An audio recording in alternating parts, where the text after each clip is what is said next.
आपल्या गावातील सजग नागरिक श्रीमान भारत यदा उघडे यांनी सामाजिक बांधिलकी जोपासत त्यांनी जो काही उपक्रम राबवला आहे त्या उपक्रमाचं प्रास्ताविक आपल्या शाळेचे मुख्याध्यापक श्री माने सर यांनी करावं असं मी त्यांना विनंती करतो. सर्वप्रथम सर्वांना 78व्या स्वातंत्र्य दिनाच्या हार्दिक हार्दिक शुभेच्छा. आपल्या आजच्या शाळेचा हा ध्वजारोहणाचा कार्यक्रम पार पडला आहे. छोटेखानी मुलांचा छोटी छोटी होईना का पण त्यांना एक स्टेज कव्हरेज देणारा भाषणाचा एक कार्यक्रम आपल्या इथं पार पडलेला आहे. पहा, यानंतरचा जो बक्षिसाचा कार्यक्रम ठेवलेला आहे, आता बक्षिसाचा तर आपल्याला गतवर्षी जर आठवलं थोडंसं तर आपले जे उपसरपंच आहेत श्रीमान भारत यदा उघडे यांनी गेल्या वर्षी सांगितलं होतं की जे वार्षिक परीक्षेमध्ये प्रथम द्वितीय तृतीय क्रमांक पटकावतील त्यांना ते स्वतः बक्षीस देणार होते. यासाठी त्यांनी बक्षीस कसे सांगितले होते? 5वीसाठी 5,000, चौथीसाठी 4,000, तिसरीसाठी 3,000, दुसरीसाठी 2,000 आणि पहिलीसाठी 1,000. आता या रकमेमध्ये प्रथम द्वितीय आणि तृतीय असे 3 क्रमांकामध्ये ती रक्कम विभागली गेलेली आहे. पहा, त्यांनी स्वतः त्या रकमचा आकडा पाहिला तर 15,000चा तो आकडा आहे. त्या एकट्या माणसाने मुलांनी प्रगती करावी, पालकांनी देखील शिक्षणाबाबत जागृत व्हावं या मागची त्यांची इच्छा आहे आणि ही खूप मोठी सामाजिक बांधिलकी ते जोपासत आहेत. त्यांच्या या मोठ्या सामाजिक बांधिलकीसाठी सर्वांनी एकदा जोरदार टाळ्या वाजवायला पहा, एवढी सामाजिक बांधिलकी जोपासणं आजच्या या काळामध्ये तुम्हाला माहिती की असं हे दुर्मिळ गोष्टी आहेत की ज्या आपल्याला इथं पाहायला मिळतात, तेही आपल्या गावात. खरंच त्यांचं कौतुक करावं तितकं कमी आहे. त्यांनी जी सामाजिक बांधिलकी दाखवलेली आहे ती सर्वांनी दाखवायला हवी आणि यातून विद्यार्थ्यांना जी शिक्षणाची प्रेरणा मिळेल आणि पालकामध्ये पण एक चळवळ राहील की बाबा माझ्या विद्यार्थ्याने देखील किंवा माझ्या पाल्याने देखील प्रथम क्रमांक द्वितीय क्रमांक पटकावायला हवा. त्यासाठी ते विद्यार्थ्यावर व्यवस्थित लक्ष देतील आणि त्यांचा अभ्यास दररोज घरी करून घेऊन त्यांच्या प्रगतीमध्ये सिंहाचा वाटा ते उचलतील. यानंतर मी श्रीमान उपसरपंच भारतरावजी उघडे यांना त्यांच्या ह्या सामाजिक बांधिलकीबद्दल 2 शब्द बोलण्यासाठी मी निमंत्रित करतो. श्रीमान भारतरावजी उघडे. सर्वांना स्वातंत्र्य दिनाच्या हार्दिक हार्दिक शुभेच्छा. राष्ट्रनिर्माते राष्ट्रपिता महात्मा गांधी, भारतीय संविधानाचे प्रमुख शिल्पकार घटनाकार विश्वरत्न भारतरत्न डॉक्टर बाबासाहेब आंबेडकर, रयतेचे राजे छत्रपती शिवाजी महाराज, महात्मा ज्योतिबा फुले, छत्रपती शाहू महाराज, संत श्रेष्ठ सेवालाल महाराज, लोकशाहीर अण्णाभाऊ साठे या सर्व महामानवांना सर्वप्रथम विनम्र अभिवादन. मित्रहो, आजच्या या स्वातंत्र्य दिनाच्या कार्यक्रमानिमित्तानं आपल्या या शाळेमध्ये उपस्थित असलेले सरपंच, ग्रामपंचायतचे सदस्य, ग्रामसेवक पालवेसाहेब, तसेच शालेय व्यवस्थापन समितीच्या अध्यक्षा, उपाध्यक्ष तसेच शालेय व्यवस्थापन समितीचे सर्व सदस्य, अंगणवाडी ताई, कार्यकर्ता, आशाताई, गावातील सर्व प्रमुख नागरिक मंडळी आणि विद्यार्थी बालमित्रांनो, मित्रहो, आज आपण या ठिकाणी आपला देशाचा स्वातंत्र्य दिन मोठ्या उत्साहात साजरा करत आहोत. तुम्हाला सांगायला आवडेल, 77 वर्षापूर्वी 150 वर्ष इंग्रजांनी आपल्या भारतावर राज्य केलं. सर्वप्रथम इंग्रज आपल्या भारतामध्ये 10 जण आले, 10चे 100 झाले, 100चे 1000 झाले, 1000चे 10,000 झाले, 10,000चे लाख झाले, असे लाखो इंग्रज आपल्या भारतावर येऊन सर्व भारत देश व्यापक झाला आणि या देशावर त्यांनी अतिक्रमण केलं आणि आपल्या देशाची लूट सुरू करून त्यांनी आपल्या इंग्लंडचं म्हणजे अर्थव्यवस्था बळकट करण्याचं ध्येय अवलंबिलं. परंतु आपले राष्ट्रनिर्माता महात्मा गांधी, डॉक्टर बाबासाहेब आंबेडकर, पंडित जवाहरलाल नेहरू असे थोर विचारवंत, त्याला कळू लागलं की हे इंग्रज आपली लूट करत आहेत आणि त्यांच्यामध्ये एक स्वातंत्र्याची संकल्पना तयार झाली. महात्मा गांधींनी पहिल्यांदा आवाज दिला इंग्रजांच्या विरोधात बंड करण्यासाठी आणि हळूहळू भारताचं स्वातंत्र्य घडवून आणण्यासाठी त्यांनी तीव्र आंदोलन छेडलं. त्यामध्ये शूरवीर राजगुरू, भगतसिंग, सुखदेव असे बरेच काही क्रांतिवीर आपल्या स्वतःचं बलिदान दिलं. मित्र, आपल्याला हे स्वातंत्र्य काय सहजासहजी भेटलेलं नाही. आपल्या पूर्वजांनी खूप मेहनत घेतली, प्राणांची आहुती दिली, खूप आंदोलन तीव्र केलं आणि इंग्रजाला कळून चुकलं की आपल्याला या भारताला स्वातंत्र्य दिल्याशिवाय दुसरा पर्याय नाही. आणि म्हणून 14 ऑगस्ट 1947च्या रात्रीच्या 12 वाजता इंग्रजाला पर्यायच उरला नव्हता की आपल्याला या भारताची स्वातंत्र्याची घोषणा करावी लागेल. आणि 14 ऑगस्ट 1947च्या मध्यरात्री इंग्रजांनी स्वातंत्र्याची घोषणा केली आणि 15 ऑगस्ट 1947 आपला भारत देश स्वतंत्र झाला. हे थोडं आपल्या स्वातंत्र्याविषयी मी बोललो. आता आपण मुख्य कार्यक्रमाकडे वळूया. तुम्हाला आठवत असेल, तुम्ही साक्षीदार आहात, मागच्या 26 जानेवारीला मी घोषित केलं होतं की या आपल्या शाळेची प्रगती झाली पाहिजे आणि हे आपलं गाव किमान एका तालुक्याच्या नकाशावर तरी आलं पाहिजे. याच्यासाठी आपण सर्वांनी झटलं पाहिजे, मेहनत केली पाहिजे, सहकार्य केलं पाहिजे. मला तुम्हा पालकाला प्रश्न विचारायचा आहे, आपल्याला संतती महत्वाची आहे का संपत्ती महत्वाची आहे? सांगा कोणीतरी उठून. संपत्ती महत्वाची आहे का संतती महत्वाची आहे? सांगताय का? संतती महत्वाची, बरोबर. मग तुम्ही संपत्ती कमवण्यासाठी 24 तासातले किती तास देतात आणि संतती घडवण्यासाठी 24 तासातले किती तास देतात? हा मला तुम्हाला प्रश्न विचारायचा आहे. एक प्रश्न विचारायचा याच्यासाठी की तुम्हाला ह्या गोष्टीचा तुम्ही विचार केला पाहिजे की खरं काय खोटं काय. ताईने सांगितलंय की संतती महत्वाची, अगदी बरोबर आहे. कोणत्या पालकाला वाटतंय की माझा मुलगा शिकून मोठा व्हावा?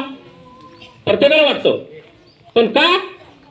काहीच न करता मोठा झाला पाहिजे. घातलंय शिक्षक वर शाळेत नाव घातलंय, आम्ही आमचं घरचं काम करायला, माझा मुलगा मुलगी शिकून खूप मोठी झाली पाहिजे, प्रत्येकाला अपेक्षा आहे. पण कशी अपेक्षा आहे? काहीच न करता झाली पाहिजे. असं शिकलेलं आहे, असं होणार नाही. तुम्ही शेतामध्ये कापूस लावता, कापूस काय नुसतं लावून मोकळे होता का? पुन्हा त्याच्याकडे पाहतच नाही का? खुरपण, निंदन, खत, फवारणी, पाणी हे त्या सगळी गोष्टी करावं लागतात का नाही करावं लागत? अर्थात करावंच लागतात. त्याचप्रमाणे या मुलाकडे आपण पालकांनी सर्व लक्ष दिलं पाहिजे. किमान 2 तास, किमान 2 तास त्यांच्याकडून अभ्यास करून घ्या. शाळेत काय शिकवलंय त्याचा सराव करून घ्या, म्हणजे मुलांना सवय लागून जाईल. आणि हे प्राथमिक शिक्षण ह्या मुलांचा पाया आहे. पुढं हा पाया जर कच्चा राहिला त्यांच्या शिक्षणाचा तर पुढं काही अर्थ होणार, त्याचा काही फायदा होणार नाही. आणि म्हणून आपल्याला पालक लोकांना सगळ्यांना आपल्याला जागृत करायचं आहे. आणि या कारणामुळं मी 26 जानेवारीला आपल्या शाळेच्या ह्या मुलांना 15,000चं बक्षीस जाहीर केलेलं होतं. 5व्या वर्गातल्या मुलांसाठी 5,000, 4थ्या वर्गातल्या मुलासाठी 4,000, 3ऱ्या वर्गातल्या मुलासाठी 3,000 आणि 2ऱ्या वर्गातल्या मुलासाठी 2,000 आणि 1ल्या वर्गासाठी 1, असे मिळून 15,000 होतात. आता त्या वर्गामध्ये 1, 2, 3 असं आपण बक्षीस आता तुमच्या समोर वितरण करणार आहोत. बर, हे झाला आजचा कार्यक्रम. आता हा कार्यक्रम मला तुम्हाला प्रश्न विचारायचा, ह्या चालू ठेवायचा का बंद करायचा आहे? सांगा. एवढं थांबायचं काय का पुढे चालू ठेवायचं? बोला बोला, बोलते का? नुसतं मी बोलतोय, तुम्ही ऐकून घेऊ नका. सांगा, चालू ठेवायचं का एवढं थांबायचंय? बोला कोणी तर, हो म्हणा नाही तर नाही म्हणा. नानांनी जे सर्व गावकऱ्यांना आवाहन केलेलं आहे की हा जो बक्षीस देण्याचा जो कार्यक्रम आहे किंवा हे जे बक्षीस देण्याचं एक मुलांना जे त्यांचा उत्साह वाढावा त्याच्यासाठी त्यांचे पुन्हा आणखी त्यांनी अथक प्रयत्न करावेत यासाठी नानांनी जो एक सर्वांना आवाहन केलेलं आहे ते सर्वांना मान्य असेल, तुमच्यापैकी कोणाची इच्छा असेल बोलायची तर इथं समोर येऊन बोलू शकता. खाली बसून सांगा हो किंवा नाही. बरं ठीक आहे, त्याच्या मनात भीती निर्माण झाली असेल, एखाद्याला 15,000 मला द्यायला लावते तर काय, कदाचित असं असेल. मला सांगा, माझं कोणतं सर मुलं आहे त्या शाळेमध्ये? नाही नाही ना? त्यांचा बरं, ठीक. कोणी विद्यार्थी इथं शाळेमध्ये नाही, तरी सुद्धा त्यांनी त्यांचं जे काय म्हणतात त्यांची शिक्षणाच्या बद्दल जी आस्था आहे ती आस्था त्यांनी इथं आपल्या सर्वांसमोर काय केलेली आहे, दाखवलेली आहे. त्यांचं जे शिक्षणाविषयी प्रेम आहे ते त्यांनी मागच्या वर्षी सर्वांच्या समोर त्यांनी सांगितल्याप्रमाणे जो शब्द दिला होता तो शब्द आज त्यांनी पाळत आहेत. ते असा मी सर्व गावकऱ्यांना आणि शालेय व्यवस्थापन समितीचे जे सदस्य आहेत त्यांना अशी नानाच्या तर्फे अशी आवाहन करतो की त्यांनी हा जो बक्षीस वितरणाचा जो कार्यक्रम आहे, हे जे छोटे रूपी जे बक्षीस आपण मुलांना देत आहोत, हा बक्षीस वितरणाचा जो कार्यक्रम आहे हा असाच पुढे चालू ठेवावा. दरवर्षी हा कार्यक्रम दर 15 ऑगस्ट किंवा 26 जानेवारी या 2 किंवा 1 मे, तर यावर्षीचा जो कार्यक्रम होईल तो दरवर्षी 1 मेला विद्यार्थ्यांचा वार्षिक निकाल जाहीर होत असतो. मागच्या 1 मेच्या दिवशी काही कारणास्तव तो आपल्याला रद्द करावा लागला आणि तो कार्यक्रम आपल्याला पुढे ढकलावा लागला. तो कार्यक्रम यावर्षी आपण 15 ऑगस्टला साजरा करत आहोत. तर असाच हा कार्यक्रम सर्वांच्या संमतीने यावर्षीही घ्यावा अशी नानांची इच्छा आहे. तर सर्वांनी नानाची ही इच्छा पूर्ण करावी असं मी सर्व गावकऱ्यांना आवाहन करतो आणि नानांनी जे विचार मांडलेले आहेत त्याचंही कौतुक करतो आणि त्यांना पुन्हा एकदा विनंती करतो. हा कार्यक्रम आपण 1 मेला मागच्या ठेवलेला होता, परंतु लोकसभेची आचारसंहिता असल्या कारणानं आपण आज 15 ऑगस्टला घेत आहोत. तर पुढचा कार्यक्रम ठेवण्याची माझी अशी कल्पना आहे की प्रत्येक पालकाने आपल्या एका मुलासाठी फक्त 100 रुपये खर्च करायचे, वर्षात 100 रुपये. बघा, 120 मुलं आहेत, 120 मुलाचे 12,000 रुपये व्हायला लागले, राहिले 3,000 रुपये. त्यामध्ये आम्ही ग्रामपंचायतची बॉडी, शालेय व्यवस्थापन समितीची बॉडी तेवढे करू ना. मग असा कोणता पालक आहे की आपल्या मुलासाठी 100 रुपये खर्च करू शकत नाही?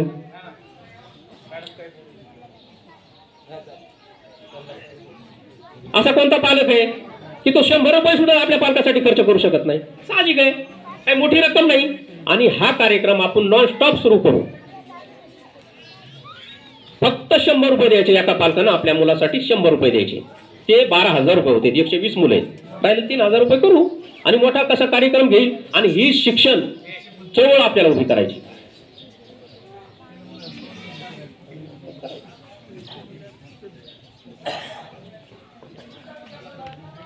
हे बक्षीस समारंभ जे ठेवलेले आहेत तर याच्यामधून मुलांना प्रोत्साहन मिळावं, त्यांनी जास्तीत जास्त अभ्यास करावं, जास्त मार्क घ्यायचा प्रयत्न करावा. याच्यासाठी हे उघडे जे हे साहेबांना ठेवलेला स्कीम आहे ती चांगली आहे. आणि माझं काही एवढं जास्त हे नाही, पण मी वर्षाला 1,000 रुपये त्यांना देत जाईल बक्षीस समारंभासाठी. धन्यवाद ताई. असा कार्यक्रम आपण चालू ठेवू, त्याच्यामुळं आपली मुलं घडतील आणि आपल्याला या शाळेबद्दल, शिक्षणाबद्दल, पालकांमध्ये मुलाबद्दल एक शिक्षणाची आवड निर्माण होईल, आकर्षण निर्माण होईल. त्याच्यासाठी आपल्याला हा उपक्रम राबवायचा आहे. त्याच्यामुळे 100 रुपये देणं काही लई मोठी रक्कम नाही. आणि या चळवळीला आपल्याला एक नाव द्यायचं आहे सर, प्रगतीचे लक्षण एकमेव शिक्षण. प्रगतीचे लक्षण एकमेव शिक्षण. या शब्दातच सर्व अर्थ सामावलेला आहे. विचार करा या गोष्टीवर. प्रगतीचे लक्षण एकमेव शिक्षण. तुम्हाला जर प्रगतीच करायची असेल, तुमच्या कुटुंबाची करायची असेल, तुमच्या गावाची करायची असेल, तर शिक्षणाशिवाय प्रगती होतच नाही. तुम्हाला शेती करण्यासाठी सुद्धा शिक्षण लागते. बघा, कल्पना करा, प्रत्येक गोष्टीसाठी शिक्षण लागते. म्हणून 1 मिनिट बोलू का? तुमच्या आव्हानाला प्रतिसाद तात्काळ मिळालेला आहे. गावातले आपले जागरूक नागरिक श्री गजानन खराबे यांनी प्लीज उभा राहावं 2 मिनिट. त्यांनी एका वर्गाची जिम्मेदारी घेतलेली, वर्ग 5वी साठी पूर्ण 5,000 रुपयाचं बक्षीस. धन्यवाद, टाळ्या वाजवा त्यांच्यासाठी. जोरदार टाळ्या पाहिजे खरंच त्यांच्यासाठी. ही एक सुरुवात आहे आणि असंच आपल्याला छोटे छोटे पावलं टाकत भरपूर असं काही साध्य करायचं आहे. धन्यवाद. एक शब्द लक्षात ठेवा, प्रगतीचे लक्षण एकमेव शिक्षण. हे शब्द लक्षात ठेवा, शिक्षणाशिवाय काहीच नाही. तुम्हाला उदाहरण सांगतो, डॉक्टर बाबासाहेब आंबेडकर एवढे विद्वान हे झालेले आहेत, आजपर्यंत त्यांच्या एवढे कोणी विद्वान झालेले नाही. प्रतिकूल परिस्थितीमध्ये त्यांनी त्या काळामध्ये 32 डिग्र्या घेतलेल्या आहेत, 32 डिग्र्या. आणि त्यांच्या विद्वत्तेवर या देशाची देश निर्माण झाला, हे संविधान निर्माण झालं. संविधान त्यांनी निर्माण केलं केवळ शिक्षणाच्या जोरावर, त्यांच्या विद्वत्तेच्या जीवावर. आणि त्याच्यामुळे आपल्याला ह्या शिक्षण आपल्याला गतिमान करायचंय. आणि आपण आज याच्या अगोदर असंच केलंय, काय होणार नाही असं सहजी काहीच होत नाही. त्याग करावा लागतो, परिश्रम घ्यावा लागतो.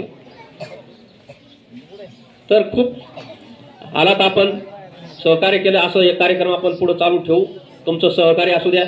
26 जानेवारीला 15 ऑगस्टला असे सर्वजण येत जा. आपण इथून शाळेपासून आपली शैक्षणिक चळवळ जास्त जोमानं करू. आणि पुढचा कार्यक्रम आपला 1 मेला राहील. मागचा आपला 1 मेलाच होता, परंतु आचारसंहिता होती. आता या वर्षाचा कार्यक्रम 1 मेला राहील.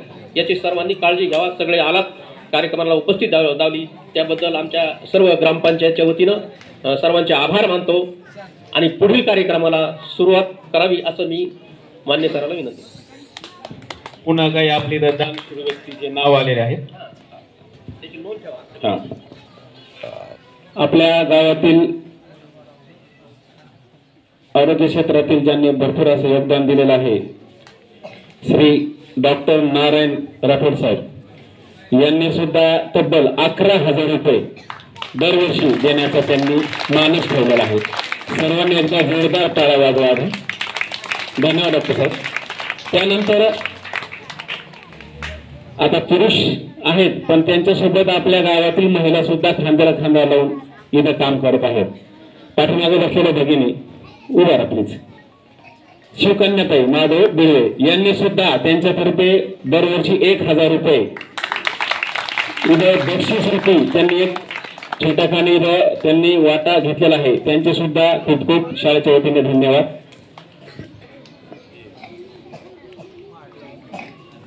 हा, श्री सुभाषराव उघडे कुठे आहेत? उभे राहा. हा, त्यांच्याकडून सुद्धा आपल्याला तब्बल 5,000 रुपयाचं बक्षीस इथं मिळाले आहे. वर्ग चौथीसाठी त्यांनी जिम्मेदारी घेतलेली आहे. थोडक्यात काय तर आपले 2 वर्ग, गजाननराव खराबे यांनी 5वीच्या वर्गाचे बक्षीस घेतलं. 4थीच्या वर्गासाठी श्री सुभाषराव उघडे आणि उर्वरित डॉक्टर साहेबांनी जे 11,000 रुपयाचं बक्षीस दिलं आणि ताईंनी जे दिलं आहे त्यांचं आम्ही जे काही विश्लेषण आहे ते नियोजन करून नंतर आपण करूया. हे बघा, आजच्या हा जो नानांनी जे आव्हान केलं आहे आणि या आव्हानाला तुम्ही गावकऱ्यांनी जो काही उदंड असा प्रतिसाद दिला आहे, या प्रतिसादाचं स्वरूप नक्कीच आपली जी जिल्हा परिषद पिंपरखेडाची शाळा आहे ती नक्कीच आपल्या तालुक्यात नव्हे तर पूर्ण जिल्ह्यात नावलौकिक आपल्या शाळेचं होईल, यात काही तीळ मात्र शंका नाही. परत एकदा तुम्हा सर्व गावकऱ्यांचे मी खूप खूप आभार व्यक्त करतो. आणि आणखीन जर काही कोणाची इच्छा असेल, स्वरूप जरी छोटं असलं तरी काही अडचण नाही. आज तुम्ही सांगू शकता किंवा नंतर झेंडा वंदन झाल्याच्या नंतर सुद्धा कोणाची इच्छा असेल तर तुम्ही या कार्यक्रमामध्ये सहभाग नोंदवू शकता. धन्यवाद. पहा, असं नाही की पूर्ण फुलत द्यावं,